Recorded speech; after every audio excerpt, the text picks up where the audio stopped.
Sa ating mundong ginagalawan ay talagang may mga masasamang nilalang na gustong umabuso at pumatay sa mga ordinaryong tao. Kinakailangan nating umiwas at sugpuin ang mga uri ng kampo ng kadiliman upang magkaroon ng mapayapang pamumuhay.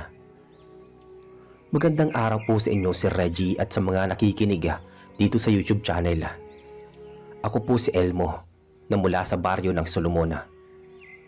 Isa po ako sa masugid na taga-subaybay sa inyong channel at naglakas loob po akong sumulat upang isalaysay ang kwento ng aming pamilya ukol sa aswang na nahumaling at nagnasa sa aking inang buntis at panganay na kapatid.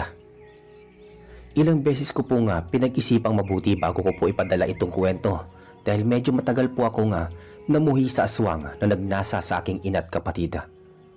Taong 1997, nasa 17 taong gulang ako ng mga panahong iyon at nakatira pa kami sa kubo sa baryo.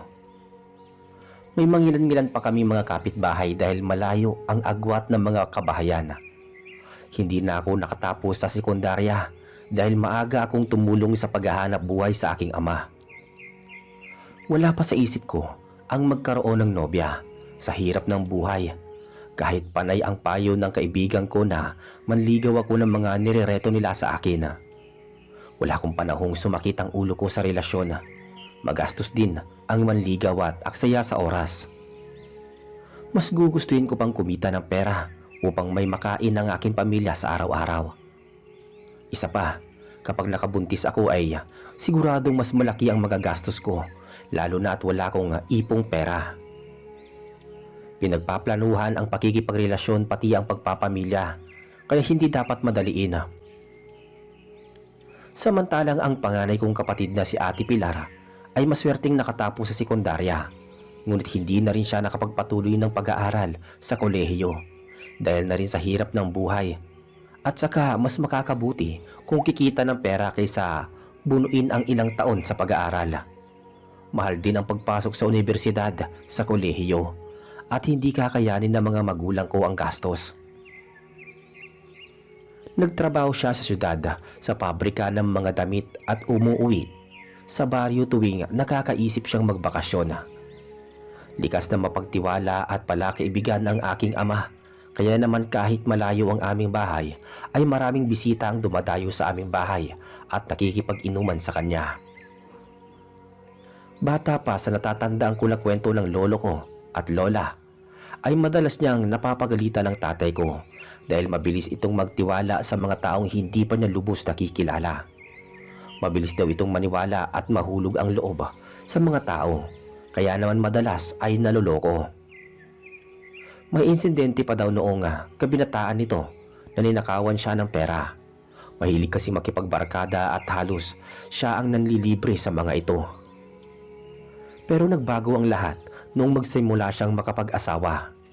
Umiwas na siya sa palagiang pag-iinom at paggala kasama ang mga kaibigan.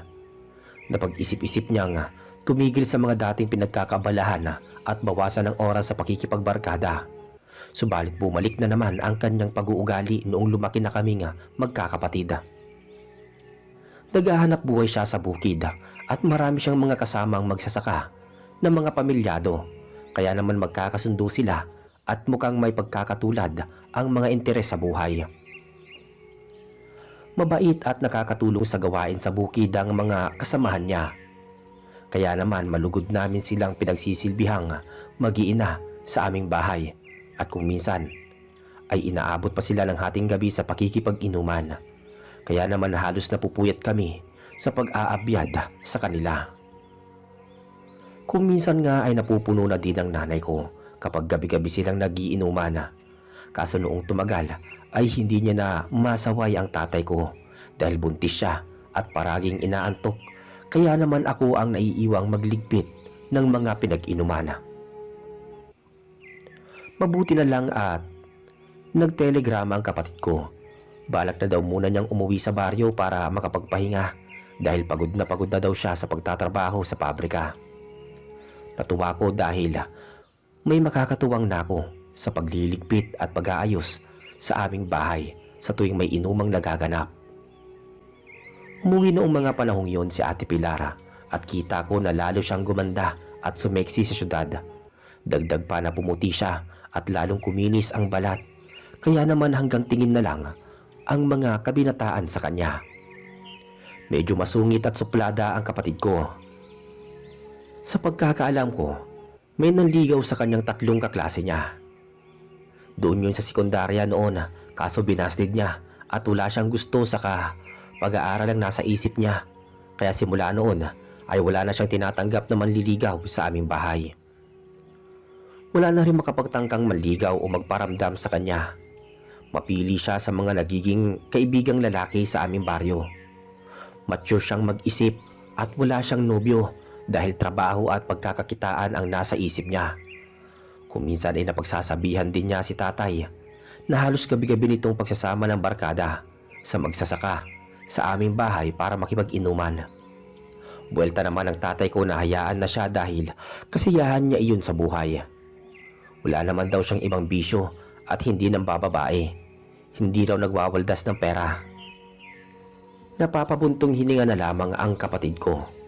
Kahit ilang beses niya nang pinagsabihan ng tatay ko ay walang epekto. Mas magaling pa itong mga tuwiran sa kanya.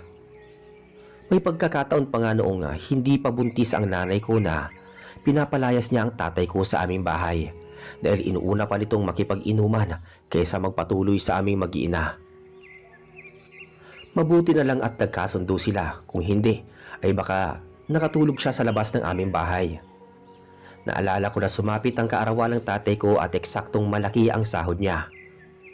Nagpaluto siya sa amin ng maraming putahe at pulutan at may darating siyang mga kasamahang magsasaka. Lahat halos ng mga kasamahan niyang magsasaka ay inimbita niya. Nag-umpisa silang mag-inuman noong bandang 8:00 ng gabi. Nagawa pa akong patagayan ng tatay ko pero hindi ako nagpakalasing. Kaunti lamang ang ininom ko at mabilis din akong umalis sa mesa dahil nagluluto ako ng pulutan. Pagod na din ang nanay ko. Hindi siya pwedeng magpuyat dahil buntis siya kaso naiirita na siya sa ingay ng mga lasenggong magsasaka kaya binulyawan niya ang mga kalalakihan sa sobrang inis. Sa takot ng mga magsasaka ay maaga silang nagsipagpaalam kay Tatay Paing at hindi na nakipag-inom pa. Iyon ang unang pagkakataong nagalit ang nanay ko sa mga kapwa magsasaka ni Tatay Paing. Hindi rin makapagsalita ang tatay ko sa takot sa nanay ko. Tumulong siya sa pagliligpit ng mga pinag-inuman. Kami mag-ama ang magkatuwang at nawala ang kalasingan niya habang pumasok sa walang kaimik-imik ang nanay ko. Sa mga sumunod na araw ay hindi na ulit nasundan ang pag-iinom sa bahay namin. Kaso lumipas ang ilang araw ay nag-umpisa na namang mag-imbita ang tatay ko. Nagpalamig lang pala sila para kumalma ang nanay ko. Ipagpapatuloy pa rin pala ng tatay ko ang kahiligan niya. Isang gabi, may dumating na 5 kasamahang magsasaka ang aking ama. Medyo nasurpresa ako dahil merong isang lalaki ang naiiba sa kanila. May katangkaran ito, mistiso, gwapo, at may kabataan. Kung iisipin hindi ito mukhang magsasaka dahil kutis mayaman. Pinakilala ni Tatay Paing sa aming mag-iina, si Fidelino, na bago niyang kasamahang magsasaka. Isa pala itong dayo sa aming lugar at nakatira sa may gawing kuprahan sa paanan ng bundok. Pinupuri siya ng tatay ko dahil sa kasipagan at pagiging matyaga. Biniro pa niya ito na sobrang abala nito sa pagtatrabaho, mukhang wala na itong panahon na maligawan o manligaw ng babae. Napalingon ang tatay ko kay Ate Pilar na noon ay kakatapos lamang maglapag ng pulutan sa mesa. Balak pa niyang ireto ito kay Fidelino. Hindi naman daw magkalayo ang kanilang mga edad, kaso pasimpleng napasimangot si Ate Pilar. Pagkatapos ay mabilis siyang tumalikod kay tatay at Fidelino. Napahalakhak na lamang ang tatay ko at sinabi niya kay Fidelino na wag na munang intindihin si Ate Pilar dahil may pagkamasungit ito. Medyo maganda ang mood ni nanay, hindi kasi siya nagluto. Kung hindi kami ni Ate Pilar at hindi siya masyadong pagod pero panay ang pagtingin-tingin niya sa aming magkapatid at patulong-tulong siya sa paglalagay sa mesa ng mga pulutan. Pinagluto pa namin ni Ate Pilar ang mga nagiinuman ng adobong kambing at ginataang bayawak. Aliw na aliw silang nagbobolahan habang tumutungga ng gin bilog. Panay mga asaran at bulahan ang mga pinag-uusapan nila. Nag-i-English pa nga ang isa sa kanila, halatang may tama na rin ang alak. Pero sarap na sarap sila sa mga luto. Mungkahi pa ng magsasaka na mag-asawa na daw si Ate Pilar dahil masarap daw siyang magluto. Napahalakhak na lang ang tatay ko. Natatawa na lang ako sa isang tabi habang nakikinig sa kwentuhan nila. Kumakanta pa ang isang magsasaka na pamali-mali ang lyrics ng kanta. Nabubulol dahil lasing na. May napagkwentuhan sila na di umano ay mayroong aswang na gumagala sa aming lugar at karamihan daw ng nabibiktima ay mga magagandang babae, halos mga dalaga. May natatagpuan daw sa ilog sa Sapa at maging sa tabing dagat na mga walang tapis at nakalabas ang mga laman loob. Noong mga nakaraang linggo daw ay napatay ang anak ng kumpare ni Tatay Paeng na si Kahulian. Lara daw ang pangalan nito, pero Tisay ang tawag dahil sobrang puti. Palapor sila na ang balat nito at meron itong nobyo buhat sa syudad. Ginabi daw ito sa labas ng bahay at hindi na nakauwi. Kaya nag-alala ang kanyang mga magulang at humingi ng tulong sa kapitan. Hinanap nila si Tisay. May dala pa silang mga sulo at nagimbal sila pagkakita na may bangkay ng isang babaeng hubad ang buong katawan at may malalim na sugat sa buong katawan. May malaking hiwa ito sa dibdib at butas ang buong tiyan. Nakalabas ang kanyang laman loob at nilalangaw ang bangkay. Mukhang hindi ito ginaasa, hindi nawasak ang pagkababae nito. Espekulasyon ng mga tao ay manyakis ang aswang na pumatay dito. Napatawa si Fidelino at sinabing porket hubad ang nabibiktima ay manyakis na ang sospek. Nangatwira ng isa sa kanila at nakipagtalo kay Fidelino. Akala ko ay magkakagulo sila. Mabuti na lang at nagbago ng tatay ko ng paksang pinag-uusapan nila. Nagtagal ang kanilang inuman na pasado alauna. Talagang sinulit nila ang pagkakataong maganda ang timpla ng nanay ko. Kaso naiinis din ako. Dahil kung mamulutan ang mga kapwa magsasaka ng tatay ko ay akala mo wala nang bukas. Ubos kong ubos ang mga pulutan. Hindi na kami nagluto ng pulutan at hinayaan na lang namin silang uminom ng alak na walang pulutan. Total ay mga lasing na ang karamihan sa kanila at panay ang kwentuhan. Kontento na lang sa alak. Maya-maya dahil sa kalasingan, isa-isa na silang nagpaalam. Hanggang sa ang matira na lang ay si Fidelino na mukhang hindi pa nalalasing. Patuloy lamang ang kanilang pag-uusap kahit wala na silang iniinom na alak. Maya-maya ay saglit na nagpaalam si Tatay Paeng kay Fidelino at magtutungo muna siya sa palikuran dahil tinatawag siya ng kalikasan. Medyo namumula at paika-ika na din lumakad si Tatay Paeng dulot ng kalasingan. Pero maayos pa rin siyang nakakarating sa palikuran kaya hindi ko na siya inalalayan. Balak ko na sanang pumasok sa may silid tulugan dahil antok na ako. Pagod at masakit na ang katawan ko sa kakaluto ng mga pulutan. Kaso inasulyapan ko at napasulyap ako sa bahaging kusina. Nakita ko na naguhugas siya ng mga platito at mga baso. Nakasuot siya ng duster at litaw na litaw ang kaputian. Si ate ko yun. Kita ko kung gaano kaseksi ang kapatid ko. Mabuti na lang at wala na ang mga lasenggong magsasaka. Kung nakita nila si Ate Pilar, baka na demonyo ang kanilang pag-iisip. Napabaling ako sa gawing kinaroroonan ni Fidelino at nakita ko siyang titig na titig kay Ate Pilar na tila mayroong mali siya. Pinagmamasdan niya ito mula ulo hanggang paa at tila napapangiti pa siya na parang may nabubuong pantasya sa isip niya. Hindi ako natutuwa, mukhang may masamang mangyayari. Tumayo siya papalapit sa kapatid ko at palagay ko ay balak niya itong hawakan. Medyo kinabahan ako at naisip ko na manyaki si Fidelino at baka kung anong masamang gawin niya sa kapatid ko, lalo pat may alak sa kanyang katawan. Balak ko na sana siyang sigawan at pigilan, kaso inarinig ko ang boses ni Nanay Esme mula sa sala at inutusan niya ako na tumulong kay Ate Pilar sa pagliligpit ng mga pinag-inuman. Paglingon ko ay nasa likuran na pala ang nanay ko. Lumalakad siya, pasulong at tumulong kay Ate Pilar sa paghuhugas sa lababo. Lalapit sana ako sa kanilang dalawa nang biglang hawakan ni Fidelino at himas-himasin ang tiyan ng nanay ko. Nasorpresa siya at tinanggal ang pagkakahawak ng kamay nito sa kanyang tiyan. Tumingin ng masama ang nanay ko kay Fidelino. Napangisi si Fidelino at humingi ng paumanhin. Tinanong niya kung ilang buwan na daw ang tiyan niya. Para daw napakalaki ng tiyan nito at mukhang malapit ng manganak. Sa puntong yon ay hindi ko na natiis na makitang mukhang minamanyak niya ang aking ina. Kinuha ko sa kaluban ang itak ng tatay ko na nakasabit sa pako sa may dingding at matapang akong nagtungo sa may lababo. Ibinasiwas ko ang itak at nagulat silang lahat. Hindi ko alam kung saan nanggagaling ang katapangan ko noong oras na yon. Pinalaan ko si Fidelino na tumigil sa pagtatanong at paghawak sa tiyan ng nanay ko at baka mausog ito.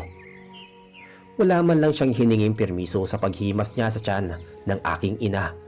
Basta na lang siyang humawak. Hindi yun magandang pag-uugali ng isang dayuhang katulad niya. Hindi siya kaagad nakapagsalita hanggang sa narinig ko ang paglapit na yabag. Noong mapansin ko na paparating ang aking ama, ay tinago ko ang itak. Maya-maya ay ngumiti si Fidelino at magalang na nagpaalam sa aking ama dahil malapit na daw mag-umaga.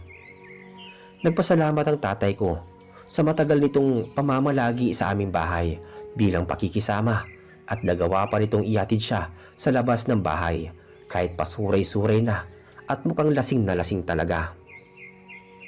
Matapos ang lahat ng kaganapan ay ako na ang nagkusang magligpit ng mga pinag-inuman at minabuti ng nanay ko na alalayan ang tatay ko sa pagpunta sa silid tulugan. Hindi ko na nagawang makipag-usap sa nanay ko at hindi ko na rin naisumbong ang kabastosang ginawa ni Fidelino kay Nanay Ismay at Ate Pilar. Plano ko na kapag nawala ang kalasingan ng tatay ko ay sa umaga isusumbong ko ang lahat ng mga ginawa ni Fidelino. At kung maaari ay pagpakaisapan ko siya nga huwag na itong papasukin sa aming bahay dahil masama ang kutob ko sa kanya. Malapit nang sumikat ang araw nang makatapos ako sa paghuhugas at pagliligpit ng mga pinagkainan. Pagkalapat ng likod ko sa kama ay doon ko palang naramdaman ang pagod at antok, subalit hindi ko magawang ipikit ang mga mata ko dahil nararamdaman ko na parang may nakatingin sa akin. Napasulyap ako sa dingding at nakita ko ang isang maliit na siwang kung saan nakakita ko ng isang malaking nakamulagang nanlilisik na mga mata. Nilukuban ako ng hilakbot at nawala ang aking antok. Bahagya akong lumapit sa siwang, subalit biglang nawala ang nakasilip na mata at mukhang lumipat ito ng pwesto. May narinig akong mga yabag ng mga paa na nagmamadaling naglalakad. Lumabas ako ng silida at narinig ko ang mga yabag na paa patungo sa silid ni Ate Pilar. Nagtungo ako sa kusina at kinuha ko ang itak ng tatay ko. Nagawa ko din na dumakot ng asin na dahil nakatitiyak ako na aswang ang sumilip sa siwang ng dingding. Lumakad ako papunta sa silid ni Ate Pilar. Kumatok ako sa pinto at pabulong ko siyang tinawag. Subalit binuksan ko ang pinto at wala siya sa loob. Dumiretso ako sa may gawing sala, pati sa kusina ay wala ang presensya niya. Naisipan ko magtungo sa likod ng bahay at alamin kung nandoon siya sa may palikuran. Lumabas ako at nagtungo sa may labas ng palikuran. Laking gulat ko na may napansing taong nakaluhod at panay ang pagsilip sa siwang ng maliit na siwang. Halatang nambuboso. Sumigaw ako at hinagisan ng asin ang taong naninilip. Pagkatapos ay tinawag ko si Ate Pilar at pabilis siyang tumugon sa akin. Napasigaw ang taong naninilip na para bang nasaktan, pagkatapos ay dali-dali itong kumaripas ng takbo sa may gawing talahiban. Hindi ko na ito naabutan at hindi ko rin nakilala dahil medyo madilim sa may gawing talahiban. Hustong lumabas sa palikuran si Ate Pilar at tinanong niya kung bakit ko siya tinatawag. Sinabi ko sa kanyang may manyakis na naninilip sa kanya sa loob. Nabahala si Ate Pilar kaya naisipan na naming bumalik kaagad sa loob ng bahay. Pagkabalik namin sa bahay ay sinarado ko na mabuti ang pinto. At napagpasyahan ko na matulog sa silid ng kapatid ko para mabantayan ko siya sa magdamag at baka bumalik ang taong nanilip sa kanya sa palikuran at magawa pa siya nitong silipin sa kanyang silid tulugan. Meron pang maliit na siwang noon sa kanyang kwarto, kaya maaaring may sumilip na ibang tao. Maya't maya akong nagigising at sinisiyasat ang dingding, gayon din ang bahaging silong, at nagpasalamat naman ako na wala akong nakitang mga matang nakasilip. Inabot na ako ng umaga na kulang ang tulog. Pupungas-pungas akong lumabas sa silid at inabutan ko na kakatapos lang magkape ng tatay ko. Samantalang nagsasampay ng mga damit na nilabhan ang nanay ko sa labas ng bahay. Kaya pa naman niyang gumawa ng mga gawaing bahay kahit medyo nakaumbok na ang kanyang tiyan. Nabungaran ko ang tatay ko at isinumbong ko sa kanya ang lahat ng ginawa ni Fidelino. May hinala pa ako na siya ang nanilip kay Ate Pilar sa palikuran. Subalit laking gulat ko na hindi naniwala sa akin si Tatay Paeng. Pinayuhan niya ako na huwag basta-basta magbibintang sa ibang tao. Wala na akong matibay na ebidensya. Mabait na tao si Fidelino at malaki daw ang respeto nito sa kanya. Hindi daw nito magagawang gumawa ng kahalayan sa aking ina at kapatid. Tumahimik na lamang ako sa isang tabi pagkatapos iyon ay kinuha ng tatay ko ang kanyang sisidlan at nagpaalam sa akin patungo sa bukid. Hindi ako makapaniwalang hindi siya naniniwala sa akin. Naisip ko na baka aswang si Fidelino. Simula noong hawakan niya ang tiyan ng nanay ko, ay humilab-hilab na ito. Aswang lang naman ang kayang gumawa nun. Kumuha ako ng maliit na lagayan ng mga sausawan at doon ko pinigaan ng kalamansi at binunburan ko ng asin. Pagkapasok ng nanay ko ay nakita niyang inilagay ko ang lagayan ng sausawan sa lamesa. Napakunot noo siya at tinanong niya kung para saan iyon, at agad ko naman siyang sinagot na naghahanda ako ng kalamansi at asin upang malaman kung sino ang kainuman ni Tatay Paeng na aswang. Hindi ko pinaalam kay Nanay Esme pero malakas ang kutob ko na kasamahang magsasaka ni Tatay Paeng ang sumilip sa siwang sa dingding ng kwarto ko at nanilip kay Ate Pilar. Pagsapit ng gabi, nabanggit sa kanya ng tatay ko na gagabihin siya ng uwi dahil binyag ng anak ng kasamahan nitong magsasaka na si Mang Baltasar at siguradong umaatikibong inuman na naman ang magaganap. Eksaktong lumabas sa kwarto si Ate Pilar. Tinanong ko siya kung naglakas loob siyang magsumbong kay Tatay Paeng ukol sa paghimas ni Fidela sa tiyan ni Nanay Esme.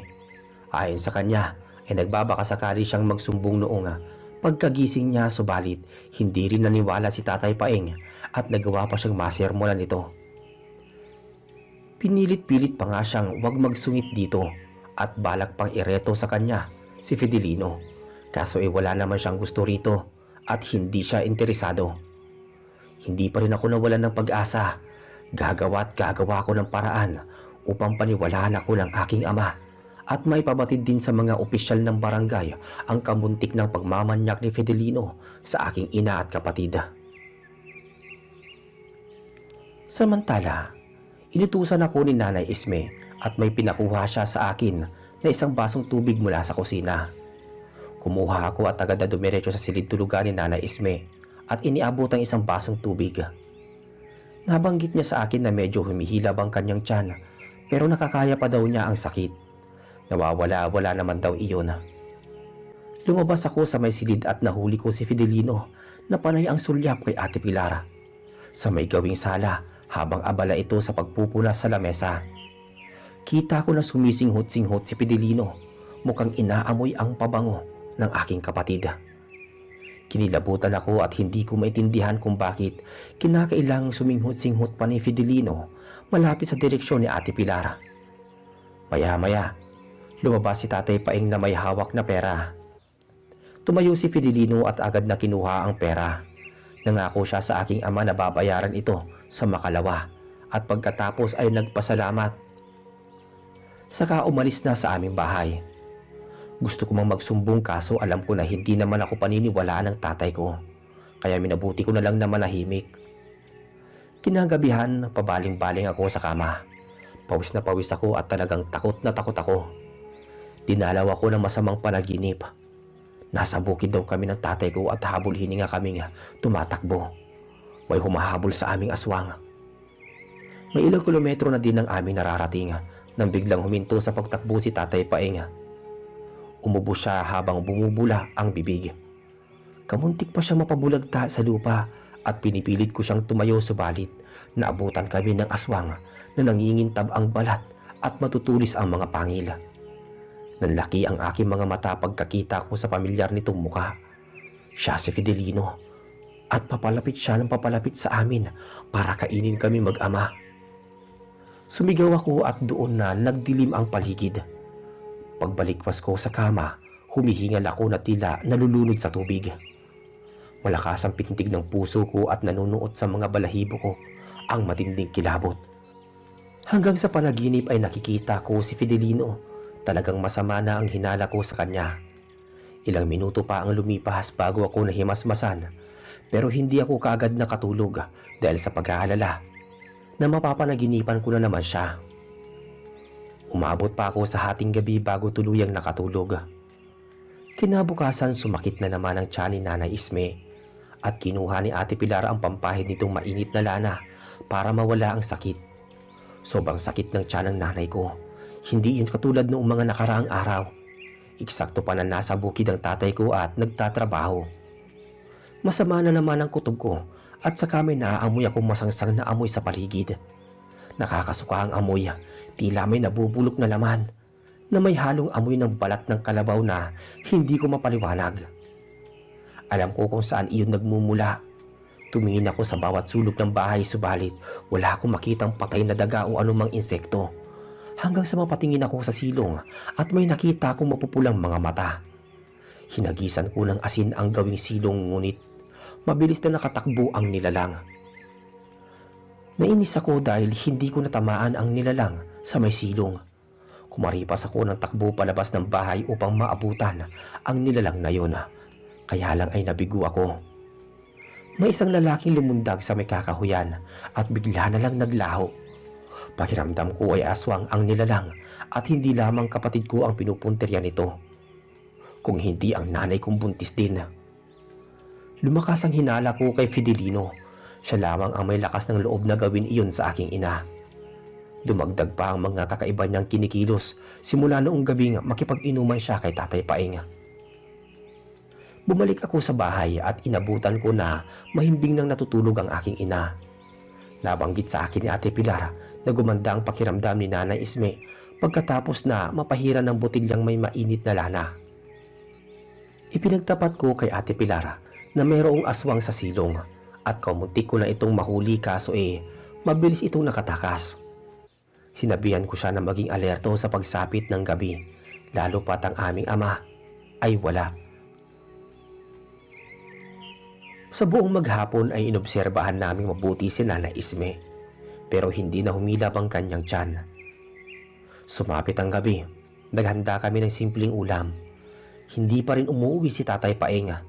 Nagsalo-salo kami mag-ina at nagkwentuhan. Nababahala si Nanay Isme sa pagiging malapit ni Tatay Paeng at Fidelino, lalo pat mukhang hindi talaga mapagkakatiwalaan si Fidelino. Sumabat ako at sinabi ko nga, makapal ang mukha ni Fidelino. Nagawa pa niyang mangutang sa aking ama para naabuso na ang kabaitan niya. Kung ako lang ang masusunod, hindi ko na papapasukin at tatanggapin sa aming bahay si Fidelino. Maya-maya ay naubos na namin ang mga pagkain sa aming mga plato.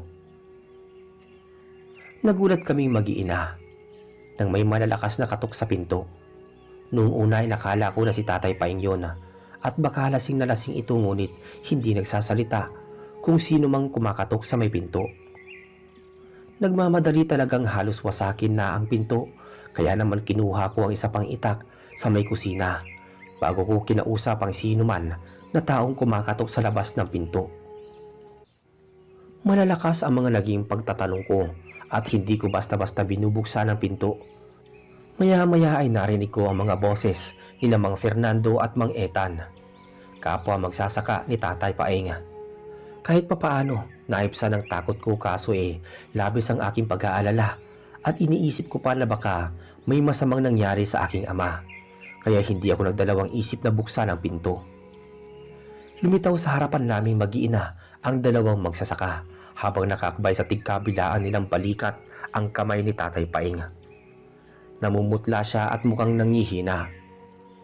Pinapasok namin sila sa aming bahay at nang mailapag sa lamesa ang katawan nito ay kinausap ni Mang Fernando si Nanay Isme at nabanggit niya na biglang sumama ang pakiramdam ng tatay ko. Nagsuka ito at kamuntik nang mawalan ng malay sa di malamang kadahilanan. Kaya naisip nilang ihatid ang tatay ko pero dumaan muna sila sa bahay ng albularyong si Mang Usteng bago dumiretso sa aming bahay. Anumang oras ay darating ang albularyo sa aming bahay. Walang ano-ano ay tumawag si Mang Usteng sa labas ng bahay. Pinatuloy namin siya at pagkakita niya sa nanlulupaypay na katawan ng tatay ko ay kaagad niya itong pinulsuhan. Maya-maya ay pasimple akong nagtanong sa dalawang magsasaka kung kasama nila sa inuman si Fidelino. Pareho silang sumang-ayon at nabanggit pa ni Mang Fernando na napansin nilang magsasaka na may sugat sa gawing leeg pababa sa dibdib si Fidelino. Dumadaing din ito ng sakit ng likod. Paliwanag daw nito na nabanlian daw siya ng kumukulong tubig sa kanilang bahay. Sa pagkakataong yon ay sumagi sa isip ko na maaari si Fidelino ang nanilip kay Ate Pilar. Posibleng nadampian ng asin ang leeg nito at dibdib. Noong may nakita akong nakasilip sa silong ng bahay namin, hindi ako naniwalang nabanlian si Fidelino ng kumukulong tubig. Palabas lamang niya iyon para hindi mapaghinalaan sa ginawa niyang kalokohan. Maya-maya ay tumigil na kami sa pagkukwentuhan at pinanood ang panggagamot ni Mang Usteng kay Tatay Paing. May inilabas siyang asul na tawas sa kanyang bulsa at inutusan ako na kumuha ng palanggana at isang basong tubig. Agad akong tumalima at binigyan ko siya ng mga palanggana at isang basong tubig. May inilagay siyang pulbura sa baso at pinainom niya sa aking ama. Sunod-sunod ang pagsuka ng tatay ko sa nakasahod na palanggana. Tumambad sa harapan namin ang malapot na mabahong maitim na likido. Hinayaan niyang magsuka si Tatay Paing at humanap siya ng tiyempo para makausap kami mag-iina. Ayon sa nakita niya sa kanyang pagtatawas ay nilason si tatay at ginamitan ng mahika ng aswang. Hindi para hawaan ng pagiging aswang kundi para patayin.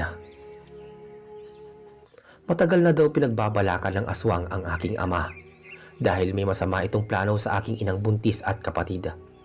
Mabango at katakam-takam daw ang amoy ng buntis sa mga aswang.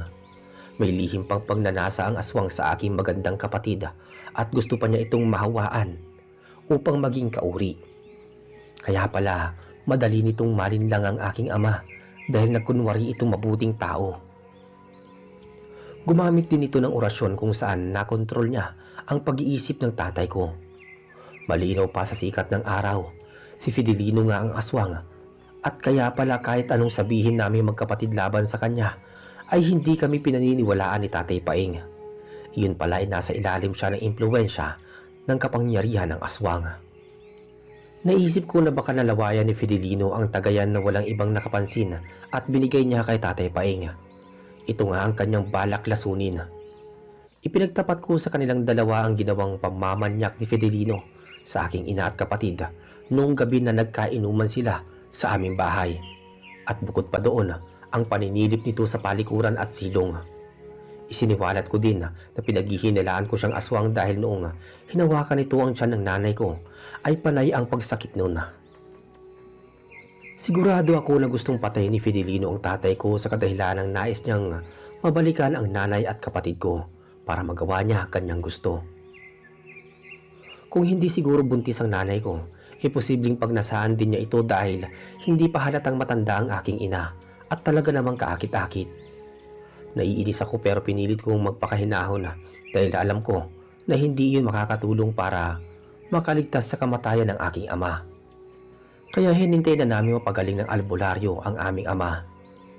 Napakaraming nailabas na mabahong likido ang aking ama at tumagal ng halos 1 oras bago nanumbalik ang kanyang kulay at mawala ang panlalamig sa kanyang buong katawan.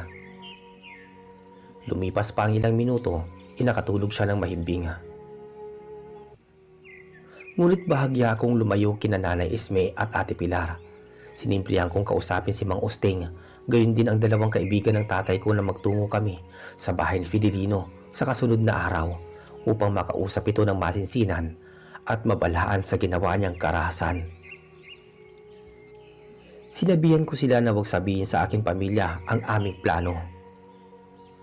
Kinabukasan maaga akong gumising at naggayak ako ng asin at kalamansi sa aking sisidlan. Gayon din ang matalas na itak. Pagkatapos ay nagpaalam ako sa aking ina at kapatid. Tulog pa noon ang tatay ko at walang kaalam-alam sa aking mga plano. Sinundo ako ni Mang Fernando at Mang Etan at gayon din ang albularyo.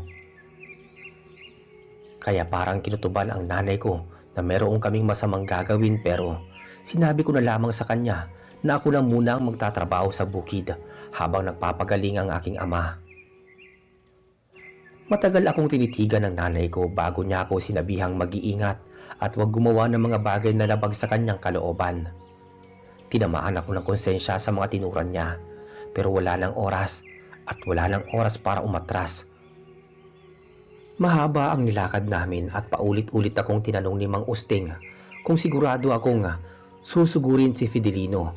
Kaya paulit-ulit ko din siyang sinagot na hindi ako duwag para hindi ko siya harapin. At isa pa, nasaan niyo siyang tao sa umaga, kaya hindi niya ako magagawang saktan, lalo pat may dala akong mga pangontra.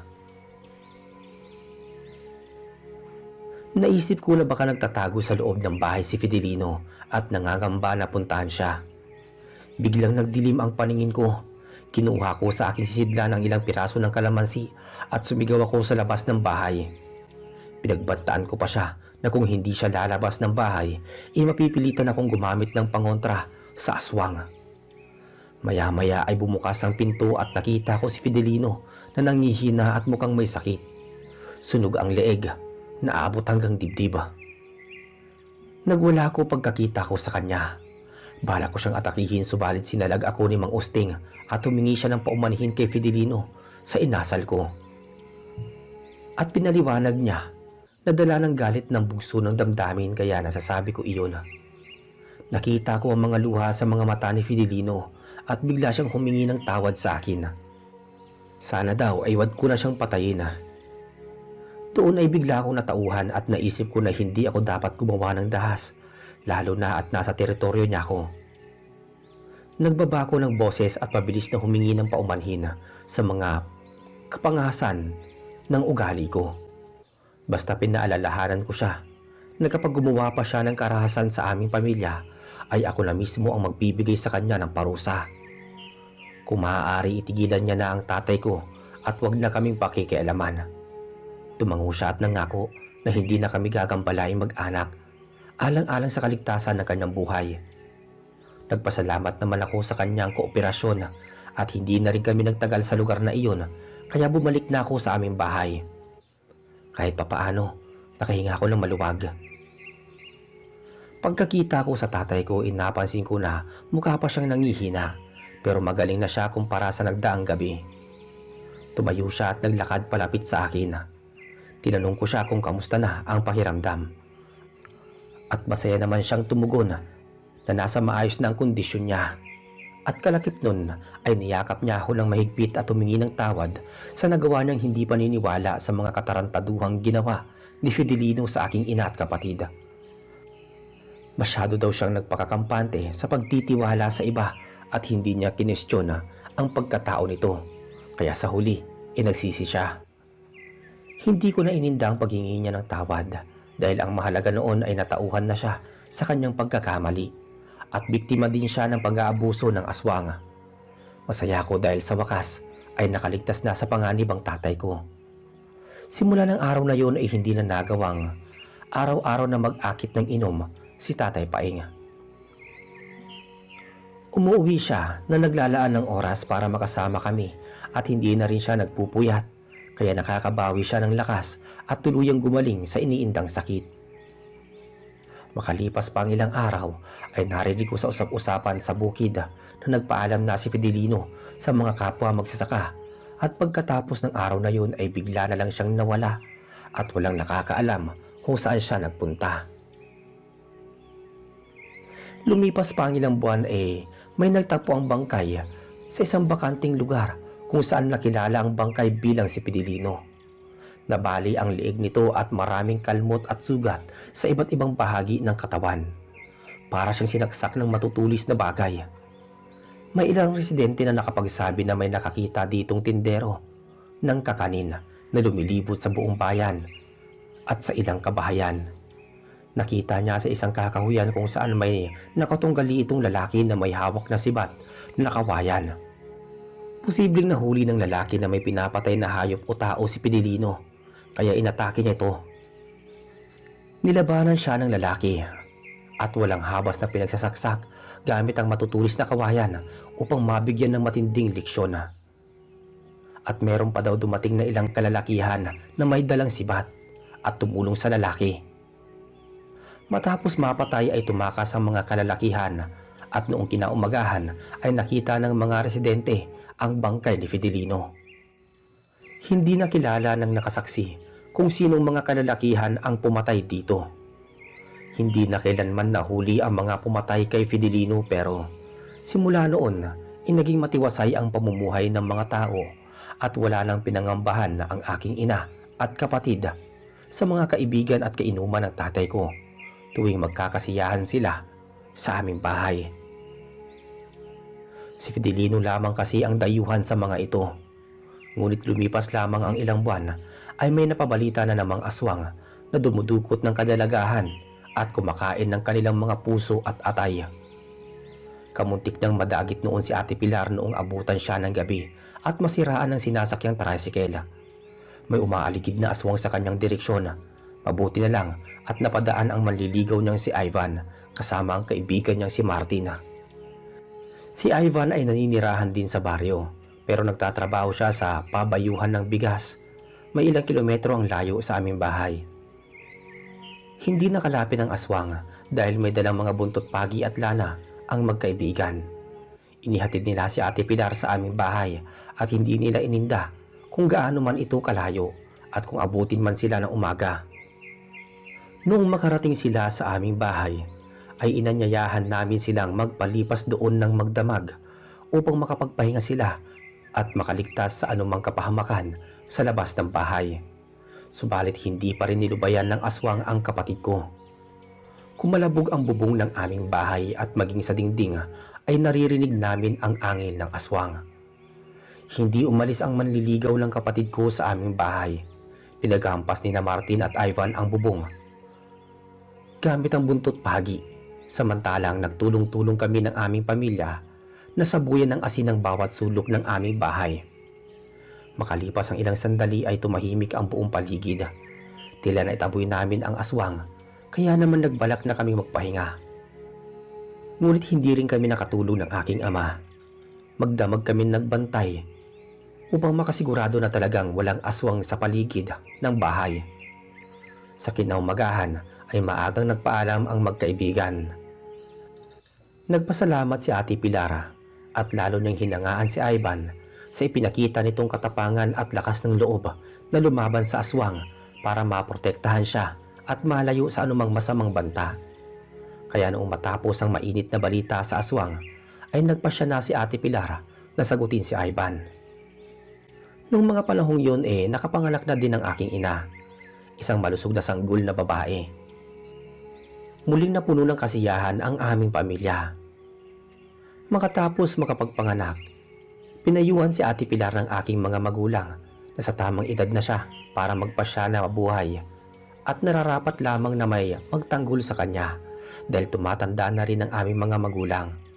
Kaya iniisip din nila ang magiging kinabukasan nito, gayon din ang kapalaran ko. Kaya hindi rin naman nagtagal ang kanilang pagiging magkasintahan. Lumipas ang ilang buwan ay nagpakasal sila sa simbahan sa bayan. Pansamantala silang nakatira kasama kami sa isang bahay habang nagpapagawa ng sariling bahay sa karatig namin. Hindi na bumalik sa syudad si Ate Pilar. Hindi nagtagal ay nagbunga din ang kanilang pagmamahalan at nabiyayaan sila ng dalawang malulusog na supling. Nagnegosyo ng pababuyan at pag-aalaga ng kambing si Ate Pilar habang may nagtatrabaho naman sa bayan. Ito si Ivan. Nakaipon sila ng pera at bumukod sila pagkatapos na makapagpagawa ng bahay. Natuwa naman ako sa naging kapalaran ng kapatid ko kaya nagsumikap din akong makapaghanap buhay at nakatagpo din ako ng mapapangasawa na nakilala ko sa aming baryo. May malaking lupaing sakahang pagmamayari ang kanilang pamilya. Naging magkatuwang kami sa lahat ng bagay at hindi na rin naman nagtagal ay lumugar na din kami sa tahimik. Nagkaroon din kami ng 2 anak pero hindi kami nagpatayo ng bahay at pinalaki na lamang namin ang bahay ng aking mga magulang. Hindi na namin nagawang lumipat ng bahay upang makasama naman ang aking mga magulang pati ang aking bunsong kapatid. Katuwang namin mag-asawa sa pag-aalaga sa mga bata ang aking mga magulang. Mula sa karanasan namin mag-anak, masasabi ko nga, hindi talaga pwedeng pagkatiwalaan ang ibang mga dayuhan na nagbabait-baitan at mga oportunista. Naging aral sa aming mag-anak na huwag basta magtiwala sa kung sino man, lalo pat hindi namin kilala ang buong pagkatao at hindi pa namin nakakasama ng matagal. Hanggang dito na lamang po ang kwento ng aming pamilya. Nawa ay kinapulutan ninyo ng aral ang aming naging mga karanasan. Salamat po sa inyong pakikinig.